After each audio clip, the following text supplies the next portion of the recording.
Contextual presents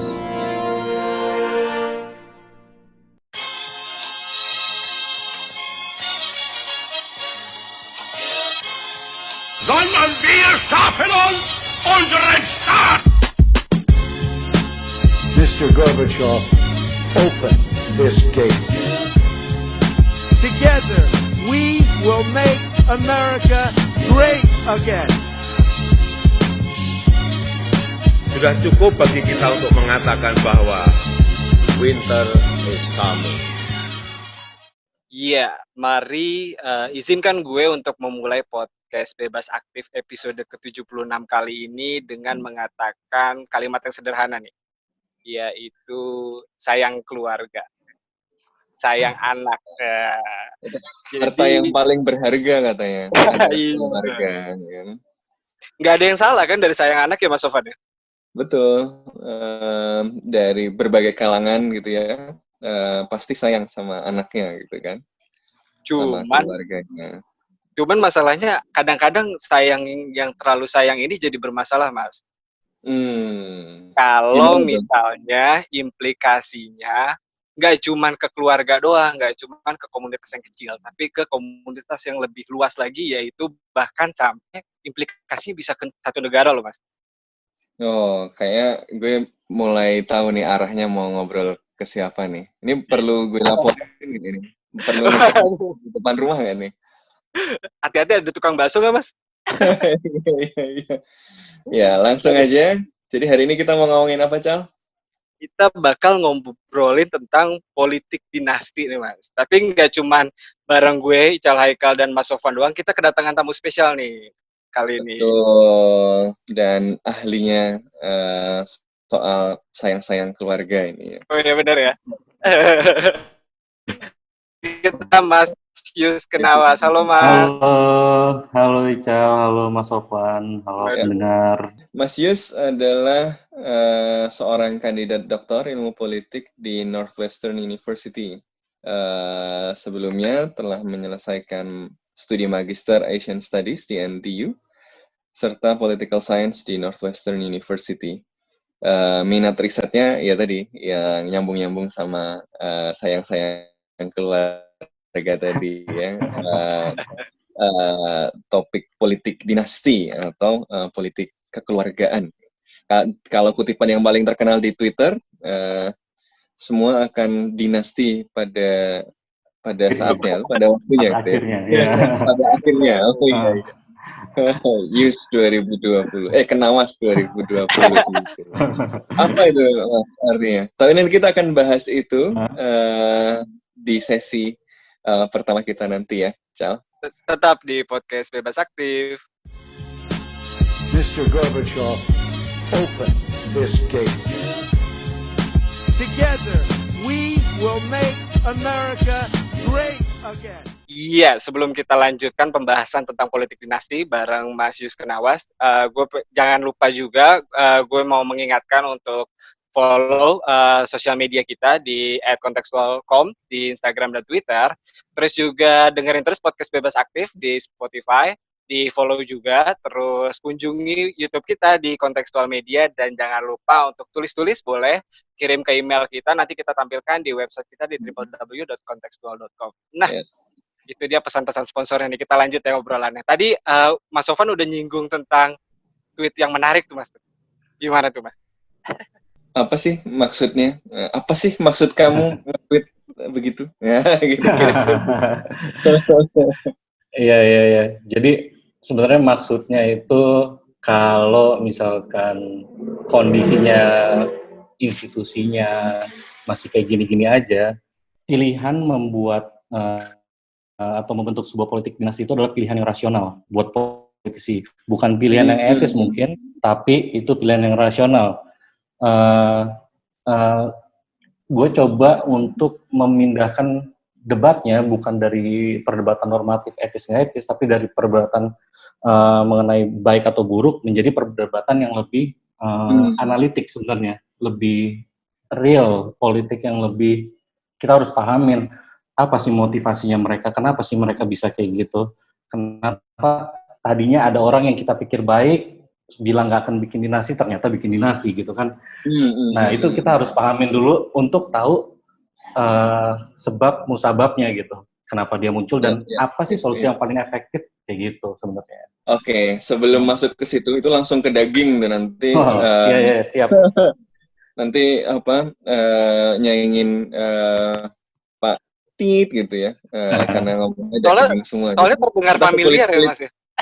Ya, kita ke kulit-kulit dulu, biar renyah gitu. Ya jadi kan obrolan soal politik dinasti ini kan ramai lagi gara-gara kalau di Indonesia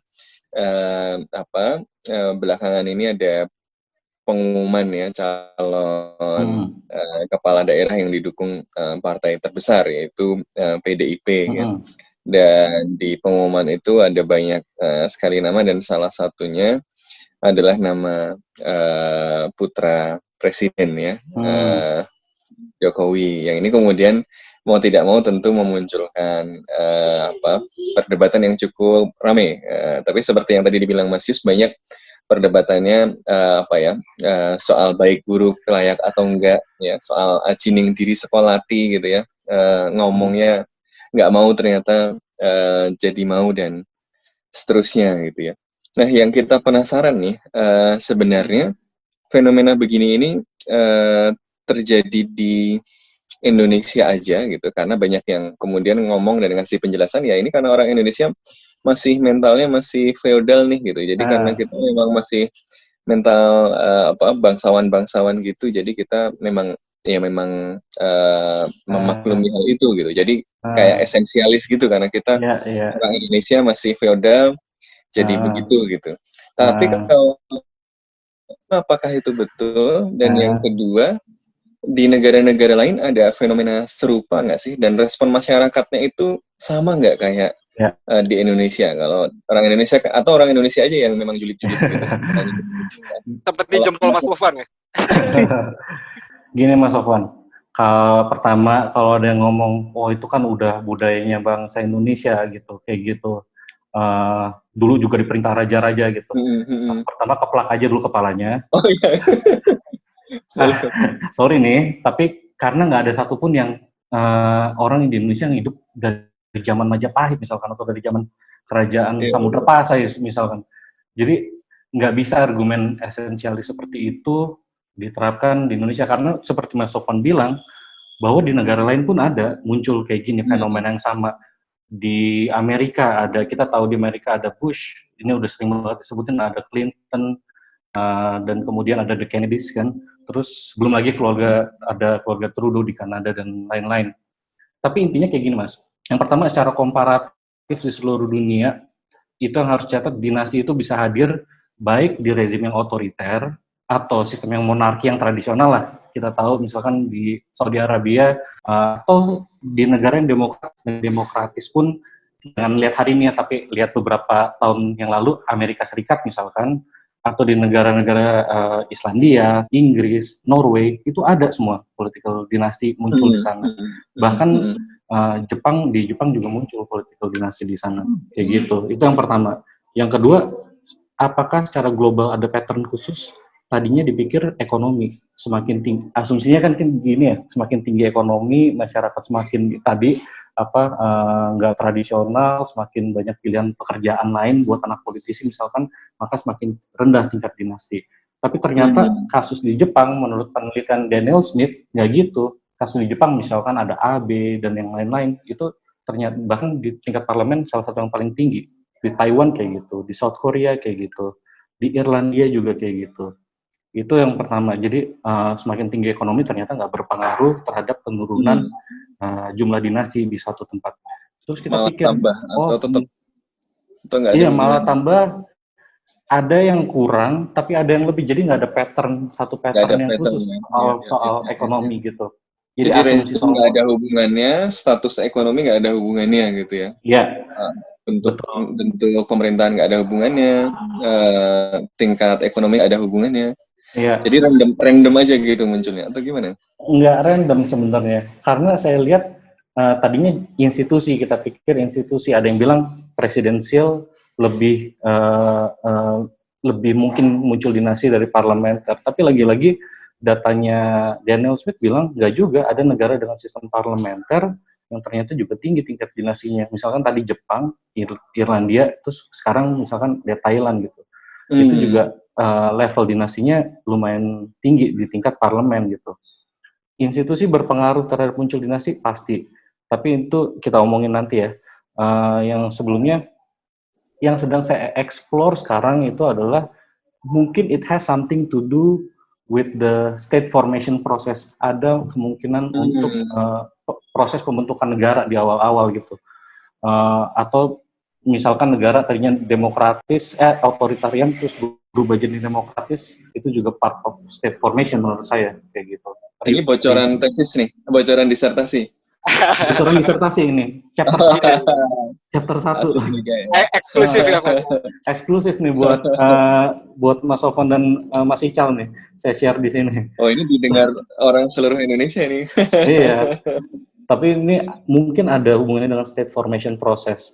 Terus artinya bukan berarti kayak tadi dibilang bahwa dulunya kita udah kerajaan gitu, bukan kayak gitu maksudnya. Tapi ada path dependency, apa yang terjadi di masa lalu berinteraksi dengan perubahan-perubahan institusi dan struktural seperti demografi, ekonomi yang kemudian menghasilkan sebuah negara dengan tingkat dinasti tertentu kayak gitu. Untuk kasus di negara berkembang atau postkolonial, penjelasan state formation process ini saya rasa cukup masuk akal gitu. Tapi juga harus dilihat nih, mengakarnya itu di tingkat apa? Apakah di tingkat eksekutif, ataukah di tingkat legislatif? Apakah di nasional atau di subnasional? Karena lain, path-nya bisa lain-lain. Cuman untuk di tingkat nasional, kalau kita lihat negara postkolonial, banyak kayak misalkan klannya Gandhi, klannya Aquino, gitu kan, terus atau klannya misalkan keluarga besar Ibu Megawati, itu kan orang-orang yang dulu berjasa atau berperan penting dalam proses pembentukan negara di awalnya kan kayak gitu. Jadi ada faktor state formation di situ, yang detailnya kayak gimana atau mekanisme kayak gimana, ini yang lagi saya cari sebenarnya sekarang kayak gitu. Temuan sementara apa? Kalau boleh bocor juga. Temuan sementara itu memang berpengaruh karena orang-orang ini satu memang punya nama, brand name itu, tapi untuk tingkat nasional ya, untuk tingkat nasional mereka punya brand name yang gede yang semua orang banyak yang tahu gitu, semua udah jualan kalau belakangnya pakai embel-embel Soekarno Putri, gitu ya. Soeharto ya kan, atau Yudhoyono, semua orang udah tahu gitu, ya kan, nggak perlu itu lagi, dan itu satu. Dan kemudian tapi ada yang pakai nama Soeharto, belakangnya partainya bisa diambil orang juga tuh, Mas. Nah, lain cerita tuh. Itu nanti lain cerita lagi kayak gitu. Kenapa itu bisa terjadi? Terus saya nggak tahu kalau itu. Tapi aku penasaran sih, Mas. Maksudku yang jadi bukan jadi masalah, yang jadi concern buat banyak orang dari politik dinasti kan sebenarnya adalah apakah ini akan menjadi ancaman kepada sistem yang demokratis? Maksudnya kan gitu kan. Semua orang jadi concern makanya sama politik dinasti. Nah, aku sendiri jadi concern karena aku pernah baca, maksudnya Aristoteles pernah bilang kalau sistem politik yang terbaik adalah demokrasi. Tapi bahkan demokrasi sendiri adalah sistem yang buruk gitu. Nah, maksudnya adalah apakah kemudian politik dinasti ini bisa berdampak buruk atau berimplikasi pada sesuatu yang kita kenal sebagai proses politik yang demokratis. Oke. Ini harus dibedain juga ya, dinastinya muncul di mana gitu. Apakah muncul di Amerika ataukah muncul di negara kayak di Indonesia gitu. Untuk di Indonesia, menurut saya jelas ada efek terhadap sirkulasi elit, ya kan? Karena apa? Karena supply-nya dikuasain sama orang-orang yang itu-itu aja gitu, dari keluarga-keluarga yang itu aja gitu. Karena precisely institusinya atau aturan kepemiluannya misalkan bilang, pencalonan itu harus dicalonkan minimal 20% kursi di DPR, misalkan kayak gitu contohnya gitu. Dan untuk sampai ke situ, atau misalkan independennya batasnya tinggi banget gitu, minimal berapa persen dari keseluruhan pemilih atau jumlah orang yang terdaftar untuk memilih misalkan. Itu kan susah untuk ditembus orang biasa. Dan yang punya kayak gitu, yang punya akses itu tentu political dinasti gitu. Jadi apakah akan menghambat sirkulasi elit? Di sisi supply, ya itu akan menghambat sirkulasi elit.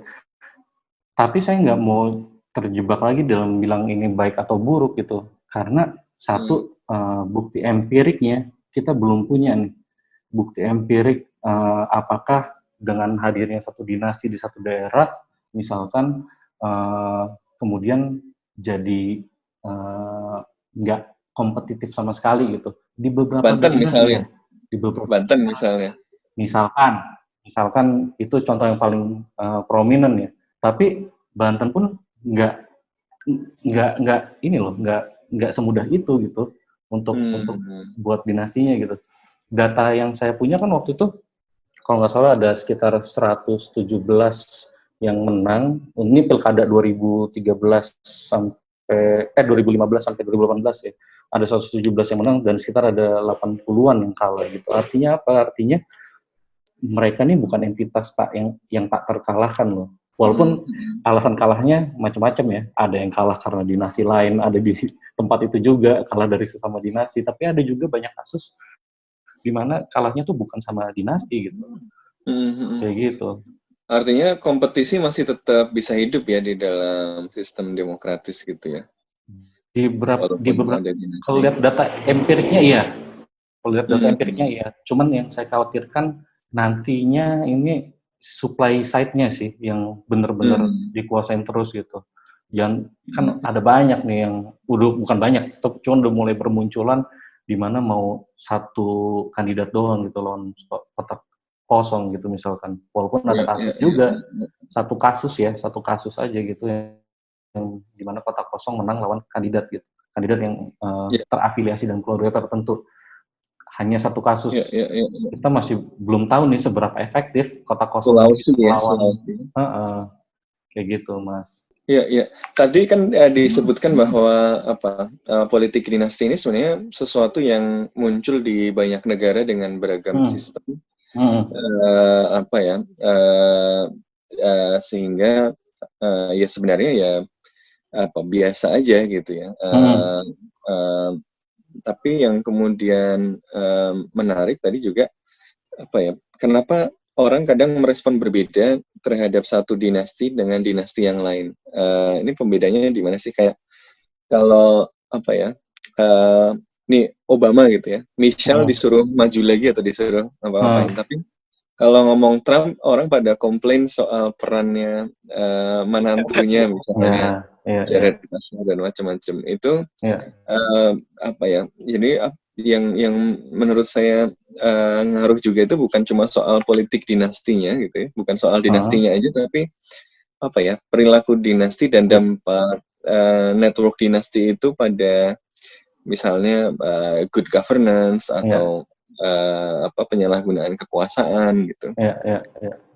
Kalau menurut Mas Yus sendiri, kalau tadi kan dampak pada kompetisi nih, kalau dampak kepada tata kelola begitu ada polanya nggak? Kapan sih sebuah dinasti itu berkontribusi pada penciptaan tata kelola yang baik? Tapi kapan dinasti politik itu kemudian menciptakan tata kelola yang buruk? Oke. Kapan ini pertanyaan yang bagus banget tuh, Mas. Kapan menciptakan tata kelola yang baik, kapan menciptakan tata kelola yang buruk. Kalau untuk perbandingan subnasionalnya di Indonesia saya belum bisa lihat, tapi kita coba lihat keluar dulu ya. Ke Amerika gitu misalkan. Mungkin boleh dibilang kalau berdasarkan kayak gitu ada dua jenis dinasti politik misalkan. Satu itu predatory, yang satu mungkin programatik atau ideologi based dinasti gitu. Mungkin kasarnya kita bisa bilang kayak gitu ya. Kita bisa bikin dua ini sudah ada yang bikin atau bikinan Mas Yus? Permasalahannya belum ada yang bikin, Mas, karena perbandingannya berarti bisa dikutip Kenawas 2020 lagi. Lanjut. Hati-hati Mas Yus, ini yang ngidangin saya ini. Oh iya, siap. Lanjut. Iya, jadi kalau ngelihat secara pattern secara global itu ada yang dilihat sebagai predatorik. Predatorik itu yang munculnya di Filipina misalkan, di Thailand misalkan, atau di Indonesia. Itu ada beberapa contoh yang predatorik gitu. Tapi kalau kita lihat di luar di Amerika misalkan, nama Bush itu sinonim dengan Partai Republikan. Nama Clinton sinonim atau Kennedy sinonim dengan Partai Demokrat. Artinya apa?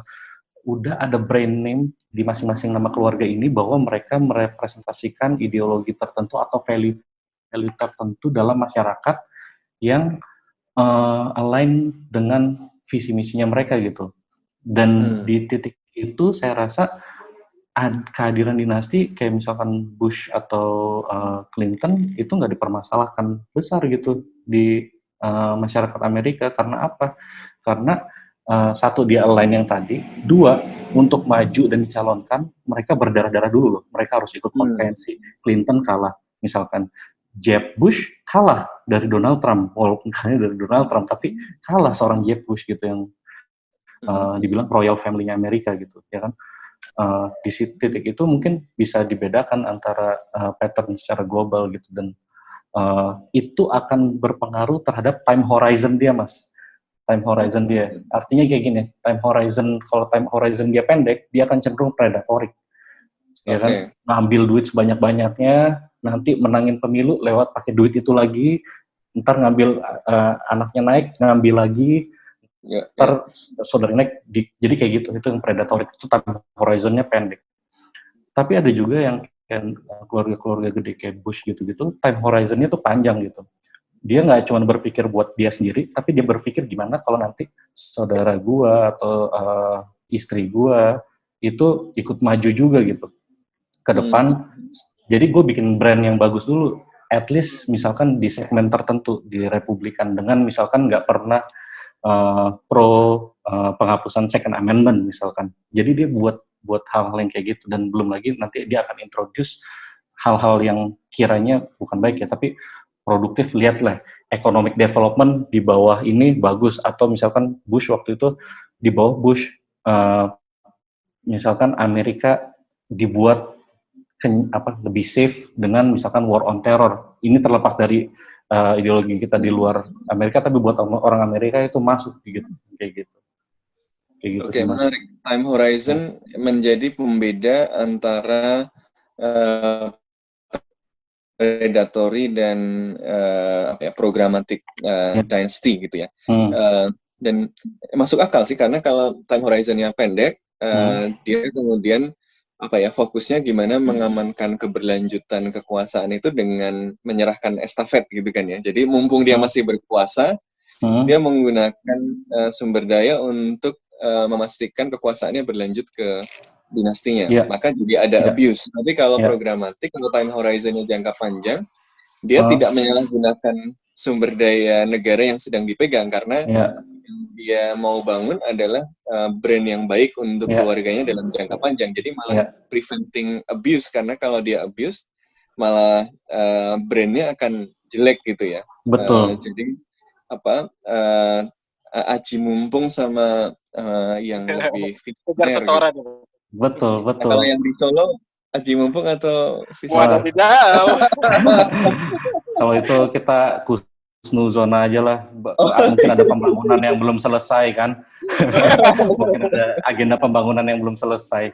Ya, tapi tadi mungkin aku bisa garis bawahi ada brand-brand tertentu yang kemudian bisa dimanfaatkan untuk jadi istilahnya harga jual yang lebih tinggi untuk menarik minat masyarakat, misalnya untuk pemilihan selanjutnya buat keberlangsungan dinastinya. Nah, selanjutnya mungkin di segmen kedua kita bakal singgung ini dengan kaitannya di Indonesia, dan gimana sebenarnya yang aku mau tanya di segmen selanjutnya ya, siap-siap Mas Yus, adalah bagaimana peran partai politik sebenarnya dalam keberlangsungan politik dinasti ini, karena yang aku lihat ada nih familiar banget, adalah di negara tertentu ya, kalau udah deket-deket pesta politik tuh pasti nyebar entah baju, entah baliho kayak gitu-gitu tuh, misalnya calonnya, terus tiba-tiba di belakang ada gambar gede gitu, tokoh yang dikenal, padahal bukan dia yang maju gitu, cuman ada aja di situ di belakang gitu. Kayaknya familiar gitu, adalah di negara manalah adalah pokoknya. Jadi kita tunggu bahasannya di segmen selanjutnya. Tetap di podcast Bebas Aktif. Mr. Mr. Gorbachev, open this gate. Together, we will make America great again. Nah, tadi menyambung dengan pertanyaan gue, Mas Yus, boleh langsung dijawab? Ya, jadi kayak misalkan apakah ada abuse of power gitu, atau misalkan partai politik perannya di mana gitu kan. Jelas kalau misalkan untuk kasus kita, partai politik itu dimanapun di negara demokrasi, partai politik itu jadi gatekeeper untuk supply kandidat, ya kan. Mostly kayak gitu, walaupun independen bisa maju, cuman yang paling utama masih partai politik. Jadi kalau misalkan partai politiknya nggak memakai seleksi yang atau seleksi mekanisme promosi yang transparan dan fair, jadi adalah dinasti aja gitu yang muncul. Makanya saya bilang pada akhirnya semua akan dinasti pada waktunya gitu ya, kira-kira kayak gitu.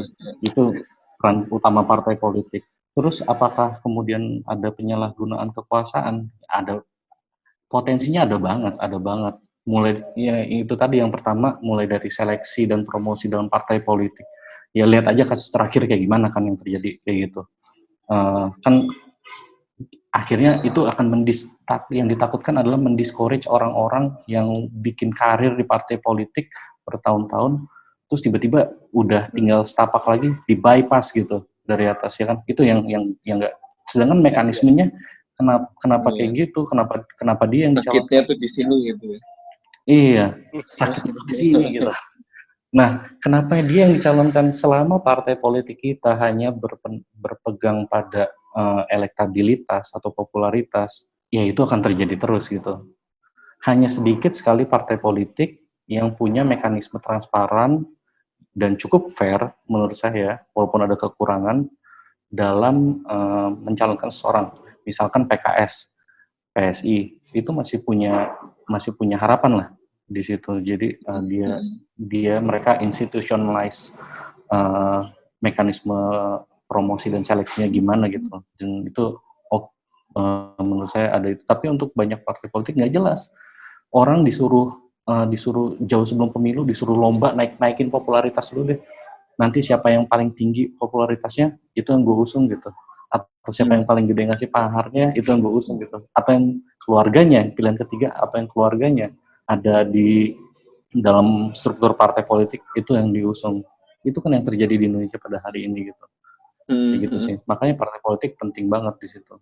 Tapi kalau kayak di banyak negara itu kadang batas antara partai gitu dengan keluarga jadi kadang hilang gitu ya. Ada partai-partai personal parties gitu.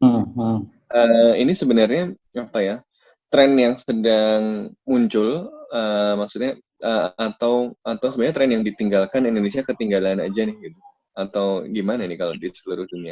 Atau memang trennya lagi zamannya muncul banyak orang kuat kan ya, di mana-mana kan lagi banyak muncul orang kuat nih. Rusia, Cina ya, Turki gitu. Jadi kayaknya lagi musim keluarga lagi nih. Karena orang kuat kan biasanya keluarganya jadi kuat juga gitu. Iya. Ya gimana ya, kalau misalkan tren seluruh dunia memang saya nggak punya datanya untuk bilang itu, cuman memang khususnya untuk di negara-negara seperti Indonesia atau post-colonial countries, Afrika, Latin Amerika misalkan, terus kemudian negara-negara di India atau di semenanjung situ ya, itu memang lekat banget sih antara nama tertentu dengan itu. Makanya tadi berhubungan dengan proses state formation yang saya jelaskan tadi. Jadi apakah tren di seluruh dunia? Saya nggak tahu seberapa gede tren di seluruh dunia, tapi kayak gini untuk negara-negara itu ya partai Kongres dengan Gandhi misalkan, ya kan. Terus kemudian Thai atau Thai dengan Thaksin Shinawatra atau adiknya kan waktu itu kan dari klan itu. Jadi memang ada yang kayak gitu sih. Dan di Indonesia juga ya pastilah ada 1, 2, nggak sebut nama tapi hampir Iya.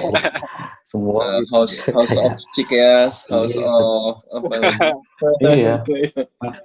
Makanya ini kan kayak The Game of Thrones sebenarnya kan. Ya kan? Keluarga macam-macam tarung gitu. Kita nonton orang bunuh-bunuhan aja. Terus yang kejebak di tengah siapa? Yang kejebak di tengah ya kita gitu, karena nggak punya alternatif lain kan. Kayak gitu. Tapi ini aku coba tarik sedikit ke ranah yang internasional nih Mas. Aku pernah ngelihat atau sering akrab lah ketika belajar di hubungan internasional tentang bagaimana faktor-faktor eksternal itu bisa jadi menentukan faktor internal. Misalnya kalau dalam konteks ini ada pihak-pihak di luar negara yang kemudian memberikan pressure kepada negara tersebut misalnya untuk jadi atau menjalankan politik dinasti gitu. Karena misalnya keluarga pemimpin yang ini udah deket, kita sering ekspor impor, lebih lancar. Kalau sama keluarga yang ini udahlah, sama yang ini aja, yang lain babat aja gitu. Itu gimana tuh Mas? Kadang lobby-lobby juga cari anaknya sekolah di mana, anaknya disekolahin ke beasiswa gitu kan. Kadang-kadang gitu. Iya, memang ada sih yang waktu dulu dikasih beasiswa sampai keluar dan mungkin ada harapannya gitu kemana. Mungkin juga beberapa politisi lain, nggak cuma yang itu doang, tapi ada banyak mungkin yang seperti itu. Cuman permasalahannya ini nggak tahu karena linkage-nya tuh susah untuk dibuktikan gitu, ya kan? Antara pressure mereka dengan kemunculan orang-orang ini gitu. Menurut saya untuk di faktor domestik yang kayak gini tuh benar-benar domestik banget sih yang muncul. Isunya isu domestik banget. Mungkin isu internasionalnya itu kayak gini. Munculnya dinasti ini kan nggak lepas dari desentralisasi kan, ya kan? Sebanyak ini tuh nggak lepas dari demokratisasi dan desentralisasi yang dilakukan tahun 98 itu ada critical juncture tuh dari tahun 99 sampai 2004 itu critical juncture di mana pemilihan itu diintroduce dengan secara langsung, ya kan? Nah, mungkin faktor internasionalnya ada di situ gitu. Cuman kan tujuannya waktu itu bukan buat bikin dinasti di daerah. Tujuannya adalah sebenarnya baik kan. Bukan baik kan. Saya nggak suka pakai baik. Kiranya dilandasi tujuan mulia kan kira-kira. Ya kan? Ya. Jadi ini semacam unintended consequences dari desentralisasi. Betul. Gitu ya. Betul. Apa nggak diniatin tapi jadi karena kebetulan yang punya modal, yang punya social capital di daerah situ terkumpul di orang-orang ini dan mereka melanjutkan lagi gitu ya. Betul. Kadang-kadang masalahnya kalau kayak di Indonesia tuh agak miris gitu, lihat 2 periode, habis itu istrinya, habis itu anaknya gitu kan. Jadi kayak kayak kerajaan aja gitu. Ini saya cerita dikit boleh ya? Iya, cerita dong. Karena walaupun saya berusaha terlepas dari pandangan normatif gitu, cuman ada kesedihan tersendiri buat saya sebagai peneliti saat cara paling mudah untuk mendeteksi ini dinasti atau bukan itu caranya satu, lihat gendernya apa. Kedua, yang artinya itu nanti kita akan bicara soal perwakilan gender representativeness gitu, kayak gitu. Yang kedua caranya itu lihat nama atau lihat gelar. Tahu nggak gimana? Misalkan gini, lihat nama. Kalau namanya Canggih itu most likely anak muda, dan kalau anak muda lihat belakangnya most likely ada bapaknya atau ibunya yang pernah menjabat. Terus kalau pun namanya nggak modern, lihat gelarnya, Esos atau Doktorandus gitu. Kalau Esos atau SIP, most likely itu lulusan belakangan kan, lulusan yang tahun 90-an ke atas. Iya, 2000-an ke atas gitu. Nah, di situ sedihnya ngelihat dinasti saat kita berusaha keras ingin meningkatkan gender representativeness, saat kita berharap banyak sama anak muda untuk muncul ke panggung politik, ternyata yang supply-nya dikuasain orang-orang itu aja. Di situ sebenarnya yang bikin miris buat saya kayak gitu. Kondisi apa yang bisa membuat anak-anak muda atau orang-orang dari luar gitu itu bisa membongkar itu kalau menurut Mas Yus ya? Apa sih yang bisa membuat kita mengatasi dampak-dampak negatif soal supply side tadi dari politik dinasti? Ya, Problemnya di mana sih? Di institusi, di individu-individu atau bagaimana? sebenarnya banyak Mas, karena pertama yang pasti institusi, yang pertama itu institusi kepemiluan kita itu masih sangat dynastic friendly dan belum menciptakan sebuah playing field yang adil gitu. Saya nggak bilang equal ya, tapi saya bilang adil, bukan equal. Karena semua orang karena kompetisi di politik nggak akan ada yang equal gitu. Tapi Pasti adil lebih susah daripada equal. kayaknya untuk kondisi yang kayak gini, menciptakan adil lebih gampang daripada equal. Gimana misalkan? Karena fair, ya, kompetisi playing field-nya harus fair, bukan equal. Karena beda kan antara fair dan equal. Karena untuk equal itu setiap orang datang dengan modal politik yang beda-beda. Ada yang punya hubungan keluarga, ada yang punya uang lebih, ada yang punya masa, ada juga yang punya jaringan luas atau investasi sosial yang udah gede dulunya gitu. Jadi beda-beda nih, nggak akan ada yang sama. Tapi mereka ini semua harus bertanding dalam sebuah situasi kompetisi yang fair. Ibaratnya kayak Liga Inggris nih, ya kan? Ada Manchester City yang duitnya banyak, pemainnya bagus, ada juga Wolves yang biasa aja gitu. Tapi Wolves sekali waktu, misalkan musim ini 2 kali ngalahin City, walaupun Indian City tetap di atas Wolves, tapi at least City harus berkeringat gitu untuk sampai ke posisi yang sekarang, bahkan harus kehilangan juaranya. Kira-kira kan kayak gitu kan, bukan tiba-tiba City lawan Wolves, gawangnya Wolves jadi lebih gede, gawangnya itu jadi lebih kecil gitu, ya kan, nggak kayak gitu. Jadi intinya playing field yang fair itu akan bikin kandidat yang terlihat lemah pun masih punya fighting chance. Sekarang playing field-nya nggak fair. Menurut saya playing field-nya belum fair gitu. Karena apa? Karena misalkan wasitnya mau menindak pelanggaran, tapi tangannya diikat dengan berbagai aturan yang jelimet gitu. Terus batas waktu yang bentar banget gitu. Masa harus ngebuktiin money politics dalam waktu berapa, 7 hari atau 2 minggu gitu. Pendek banget gitu untuk masalah yang seberat itu. Iya kan? Jadi itu harus diperbaiki. Hah? Iya, harusnya dikasih VAR, dikasih jam, segala macam kan, ditingkatkan gitu kapasitasnya, dan jangan dia dipersulit untuk menegakkan aturan pemilu gitu. Itu salah satu contohnya sih, kayak gitu. Itu yang terjadi di Indonesia saat ini, Mas. Oke. Itu institusi. Yang di luar institusi, saya nggak mau. Individu. Kalau individu, misalnya, saya nggak ngerti di mana levelnya kalau individu. Cuman kalau misalkan struktur itu terkait struktur, tapi bukan struktur dalam artian budaya masyarakat atau misalkan ethnic fractionalization atau ekonomi ya, tapi lebih karena ini struktur di mana keterkaitan antara institusi kepemiluan dengan sistem lainnya gitu. Misalkan sistem kependudukan, sistem perbankan, kayak gitu. Kenapa sistem kependudukan jadi penting, sistem perbankan jadi penting? Karena selama ini nggak bisa di-trace nih, orang tuh ngeluarin duit berapa buat kampanye gitu. Cuman yang bisa di-trace apa yang dilaporkan gitu. Kan kita maunya kalau misalkan ada perpindahan duit itu bisa di-trace semua kan, bahkan pengawas pemilu pun punya akses ke situ gitu untuk tahu, oh ini duitnya pindah ke sini kayak gitu.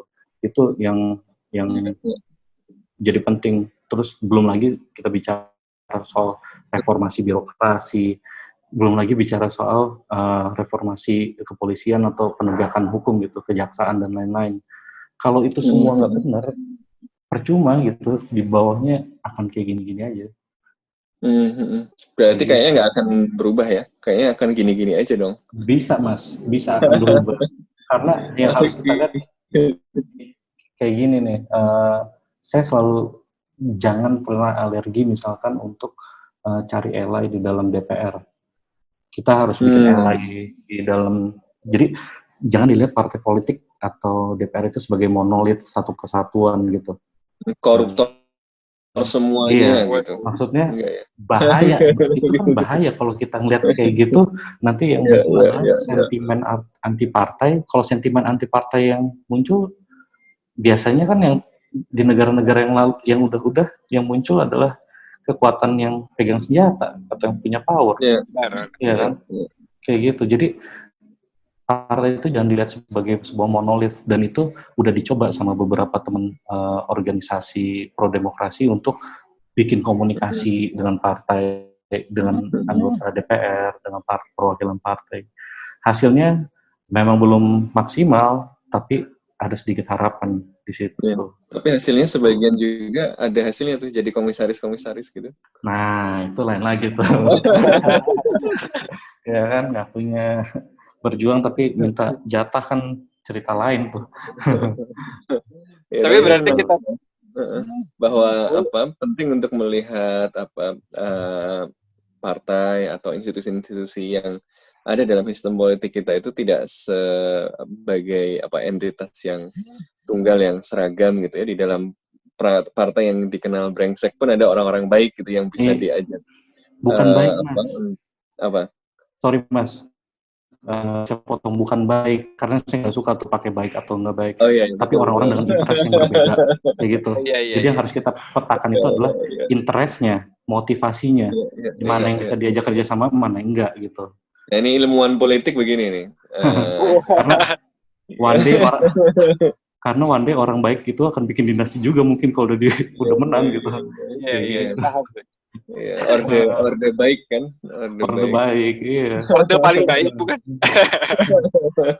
Gitu. Tapi oke deh, mungkin segitu aja kali ya, kayaknya udah cukup percakapannya. Kita tunggu loh Mas, ini kan baru progresnya ya, berarti kita tunggu hasilnya nanti ya.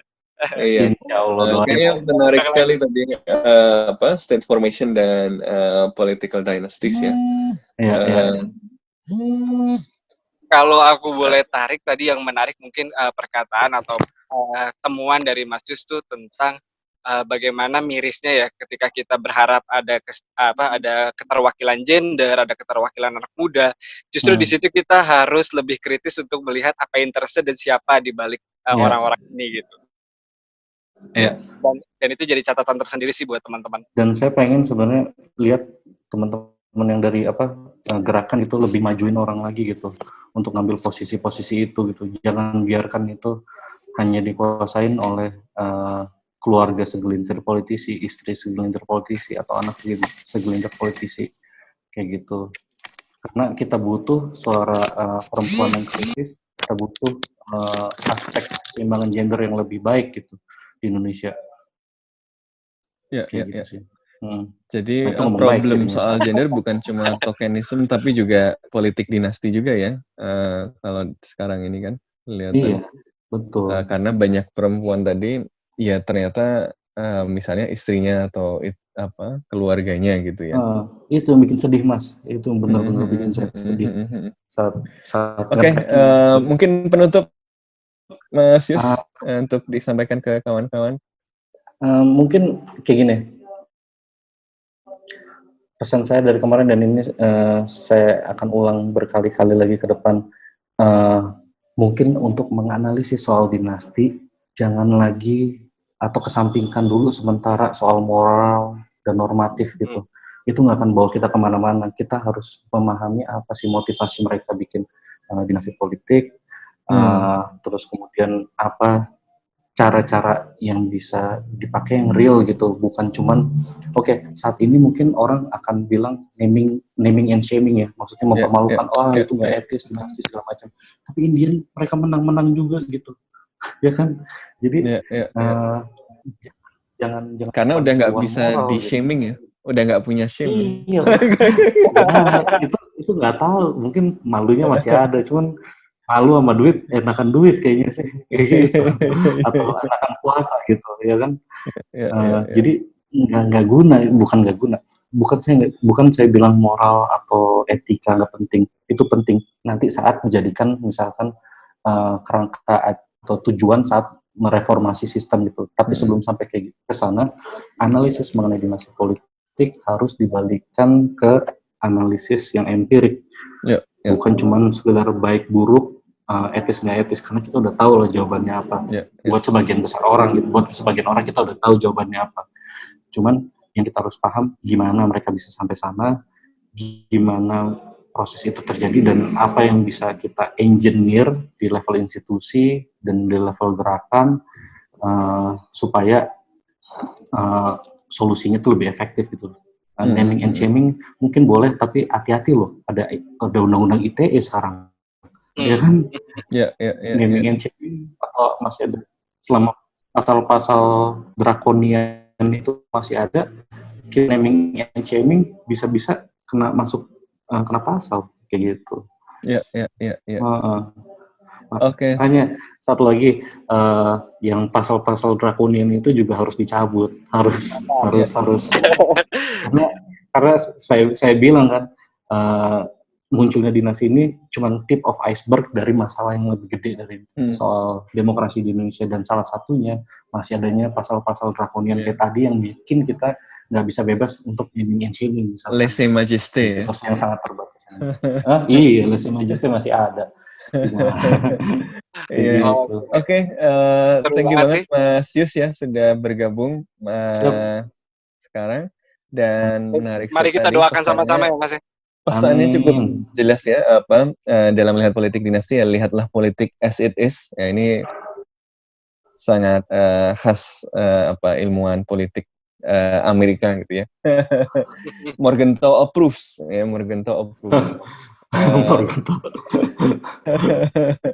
Oke. Mungkin Mas Yus, kalau misalnya buat teman-teman yang tertarik sama isu yang lagi hot-hotnya nih tentang politik dinasti, bisa kunjungi Mas Yus di Twitter atau Instagram, boleh Mas? Promosi di mana Mas? Di Twitter di Yos, jadi YOES Kenawas, itu Twitternya, atau di website saya di kenawas.info. Oke, mantap. Gitu. Jadi kita doakan semoga lancar Mas. Amin. Dan dapat gelarnya. Thank you Mas Ical, Mas Sofwan udah di host di sini. Siap. Kalau mau datang lagi, kita senang sekali menyambut. Nanti kalau sudah jadi buku, disertasinya, pasti kita undang lagi. Siap launching di sini. Amin. Oke, terima kasih. Mungkin jangan lupa juga untuk kunjungi website kita di www.contextual.com. Mungkin nanti bisa kita angkat sedikit kali ya, kita kulik-kulik sedikit kalau udah jadi bukunya di situ. Terus juga kunjungi sosial media kita di @contextual.com, dan terus dengerin podcast Bebas Aktif. Bye.